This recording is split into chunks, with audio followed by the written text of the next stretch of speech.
એટલું ખરાબ અનુભવ મને સિવિલ હોસ્પિટલનો થયો છે. હું આપ સૌને કહું છું, સરકાર પૂરું ધ્યાન આપે છે, પણ અંદર હોસ્પિટલવાળા કોઈ ડૉક્ટર ધ્યાન ના આપતા. સરકાર પૂરી દવા આપે છે, હોસ્પિટલવાળા નથી આપતા. କିନ୍ତୁ ભાઈ, હું હકાબા ગઢવી છું, કલાકાર છું. તું મારે આવું વર્તન, ભાઈ તમે ડૉક્ટર સાહેબ આવું કરો છો તો નાના માણસ શું થતું છે અહીંયા? હું એ વિચાર કરું છું, નાના માણસ તમે શું જવાબ આપતા છો અહીંયા?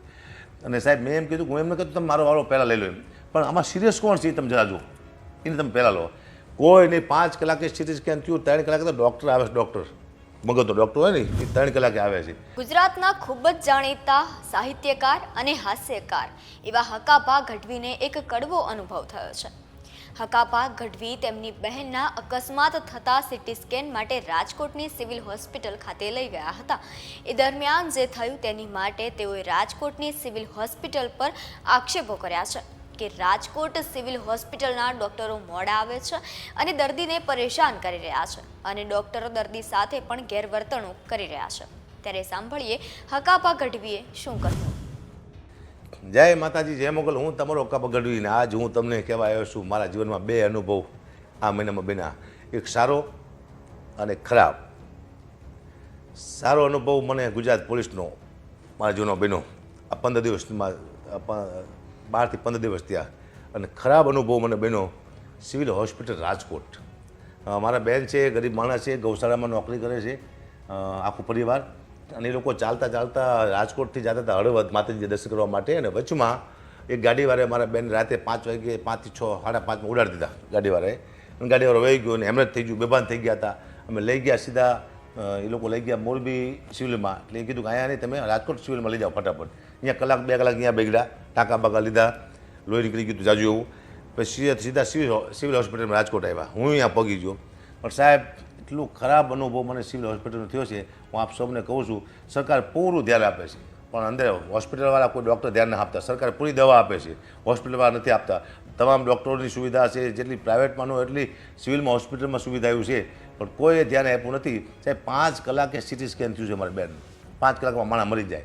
લાઈન હતી આમ 10-12 જણાની ખાટલાની. આપ સીસીટીવી કેમેરા છે, આપ જોઈ શકો છો અહીંયા જઈને તમે. લાઈન હતી આમ. એટલે મેં કીધું ભાઈ ફટાફટ આમ લઈ લો, સિરિયસ છે કીધું. તો એ એક લુખો વાત કરતો, મેં ડૉક્ટર મારી સાથે વાત કરતો હતો કે વારો આવે ત્યારે આવે, બાકી ન આવે તો બે જાઓ શાંતિથી કે. କିନ୍ତୁ ભાઈ, હું હકાબા ગઢવી છું, કલાકાર છું. તું મારે આવું વર્તન, ભાઈ તમે ડૉક્ટર સાહેબ આવું કરો છો તો નાના માણસ શું થતું છે અહીંયા? હું એ વિચાર કરું છું, નાના માણસ તમે શું જવાબ આપતા છો અહીંયા? અને સાહેબ, મેં એમ કીધું, હું એમ ન કીધું તમે મારો વાળો પહેલાં લઈ લો એમ, પણ આમાં સિરિયસ કોણ છે એ તમે જરા જુઓ, એને તમે પહેલાં લો. કોઈ નહીં, 5 કલાકે સિટી સ્કેન થયું, 3 કલાકે તો ડૉક્ટર આવે છે. ડૉક્ટર મગજનો ડૉક્ટર હોય ને એ 3 કલાકે આવે છે. એટલે સરકારને કહું છું, હું અહીંથી આરોગ્ય મંત્રીને પણ કહું છું કે આપ ચોક્કસ ધ્યાન આપજો સિવિલ હોસ્પિટલમાં રાજકોટની, જેની માટે ગરીબ માણસો નભે છે. એવું હોય તો તમે તમારો કોઈ માણસ મોકલો, ગરીબ નાનો કોઈ વ્યક્તિ, ત્યાં કેવી સર્વિસ મળે તમને ખબર પડે ત્યાં. અને એટલું બેકાર સર્વિસ છે. મેં નાને એક મંત્રીને પણ મેં ફોન કર્યો હતો. સાહેબ, મંત્રીનું પણ માન આ લોકો રાખ્યું નથી, બિલકુલ માન ન રાખ્યું. કોઈ ધ્યાન આપ્યું નહીં. મારી સાથે માણસો પણ સારા સારા હતા એમ, પણ કોઈ તમે આ સીસી કેમેરામાં જોઈ શકો છો. 12 થી 15 દિવસ થયા છે. હું તારીખ એવું હોય છે તો આપી દઈશ તમને. સિવિલ હોસ્પિટલનું બધા ન્યૂઝ જોવાની વિનંતી કરું છું. આપણે ચોક્કસ રાજકોટ સિવિલ હોસ્પિટલમાં જાઓ અને એક દર્દીને પૂછો, દર્દીને તમારી હાલત શું છે અહીંયા આગળ.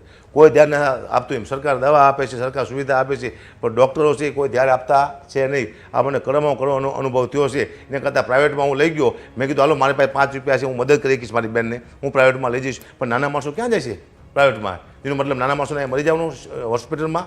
આવી ખરાબમાં ખરાબ સેવા આપે છે આ સિવિલ હોસ્પિટલમાં. આપ ચોક્કસ આનું ધ્યાન આપજો. પહેલાં આ મારો ખરાબ અનુભવ છે જીવનમાં પહેલી વાર કે નાના માણસ શું થતું છે. ગરીબ માણસને મને પહેલી વાર દયા આવી. મેં તો આ લોકો હકાભા નામ છે એટલી ઓળખાણ છે, છતાંય મારું કામ ન થયું તો નાના માણસ થતું શું છે. એટલે ચોક્કસ સરકારને કહું છું, આપ ચોક્કસ એકવાર ધ્યાન આપજો. આપણને સરકારને કદાચ ખ્યાલ જ નથી કે હોસ્પિટલમાં શું હાલી રહ્યું છે. સરકાર તો જે સુવિધા જોઈએ એ બધી સરકાર તો આપી દેશે, પણ સામે કામ કરવાના હોય છે ને. કોઈ ડૉક્ટર હાજર નહોતા, એક પણ ડૉક્ટર હાજર નહોતો અહીંયા.